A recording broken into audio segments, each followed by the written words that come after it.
Convert the decimal number 266 into its octal equivalent. So amak dise eta decimal number.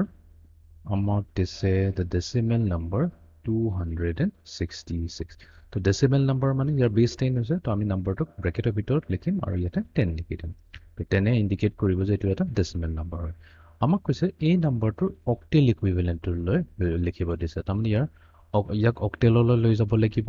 তো অক্টেল মানে কি ইয়াৰ base 8 হ'ব এতিয়া ইয়াৰ অক্টেল ইকুইভ্যালেন্ট ওলাব কাৰণে আমি কেনেকৈ কৰিম যদি আমি বাইনাৰি ডেসিমেল টু বাইনাৰি খিনি ভালকৈ শিকি থৈছা তেনেহলে ডেসিমেল টু অক্টেল একদম সিম্পল হয় তো যেনেকৈ আমি ডেসিমেল নাম্বাৰটো বাইনাৰিলৈ লৈ যাব কাৰণে আমি কি কৰিছিলো 2 ৰে ৰিপিটত ডিভিজন কৰিছিলো অক্টেল মানে হৈছে 8 হেকেনে আমি কি কৰিম সেম টেকনিকটো ইউজ কৰিম ইনষ্টেড অফ 2 এবাৰ আমি কি কৰিম 8 ৰে ডিভাইড কৰি যাম ওকে আমি এতিয়া 266 ক 8 ৰে ডিভাইড কৰিম তো 8 3 যা 24 24 যদি হয় তেনেহলে আমাৰ এটা ক্যাৰি ওভাৰ থাকিব 2 এতিয়া 26 হৈ গল আকৌ এটো যাব 8 3 যা 24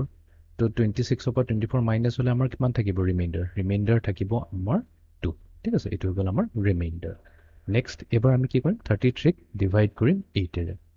তো 8 টাইমস 4 যদি কৰো আমাৰ 32 হয় বাট যেহেতু 33 আছে ৰিমাইন্ডাৰ আমাৰ থাকি যাব ইয়াতে 1 and then finally আমি 4 ক ডিভাইড কৰিম 8 ৰে বাট যেহেতু 4 8 তকৈ সৰু হয় তো অকল 0 ৰে হে যাব তো 8 টাইমস 0 0 তেনেহলে এবাৰ ৰিমাইন্ডাৰ থাকি যাব 4 আৰু যেতিয়া আমি 0 পাই যাম তাৰ পিছত আৰু যাব না লাগে আৰু আমি এতিয়া ৰিড কেনে কৰিম ৰিড একেই যেনেকৈ আমি বাইনাৰি কেছত কৰিছিলো আমি তলৰ পৰা ওপৰলৈ ৰিড কৰিম তো তাৰ মানে এটো হৈ যাব আমাৰ এমএসবি আৰু এটো হৈ যাব আমাৰ এলএসবি লোৱেষ্ট সিগনিফিকেন্ট বিট তো আমাৰ অক্টেলত হ'ব 412